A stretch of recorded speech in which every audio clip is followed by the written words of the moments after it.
may karakter na makikilala. Si Elias, gagampanan ng reggae artist at sikat social media personality ang Pride North Cotabato na si Elias Lintukan. Niya sa kanta nila ng kanyang Elias TV Band ay mag-perform stage. Hindi ko inas na mag-guesting ako eh. Ngayon, proud na proud sa sarili ko at naandahan ako, proud ako at tinako rin yung lingwahe namin galing ng Mindanao.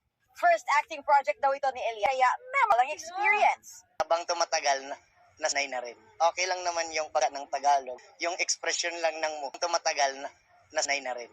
Okay lang naman yung pagka ng Tagalog. Yung expression lang ng mukha, ano gagawin. Tulungan ka nila. Oo, tinutan nila ako, maitawid lang din. Ang cast and crew ng Encanto Chronicles Sangre napapak dahil sa nakaaliw na pag ng reggae music. Pero may yaving ginagampanan ni na Jokas at Clemente, internet sensation. Working with Elias nga, natutuwa ako. Siyempre, nakita ko na makita siya makasama. Kasi sa totoong kahit ako may sa Soldia ngayon, so nakita natin yung mga clips niya, yung mga video. For a first timer na mag-act sa isang teleserye, magaling siya. Kasi yung line, may nala. Yung emotions andun. Buksan yung haligi. Kagabi, nuro na ni sa Nugent sa kung paan babalik ang buhay ni Tera habang niyag naman lang pagtataksil ni Tabun. Ngayon naman, lalaman na ang show ni Tera mabuhay na buli.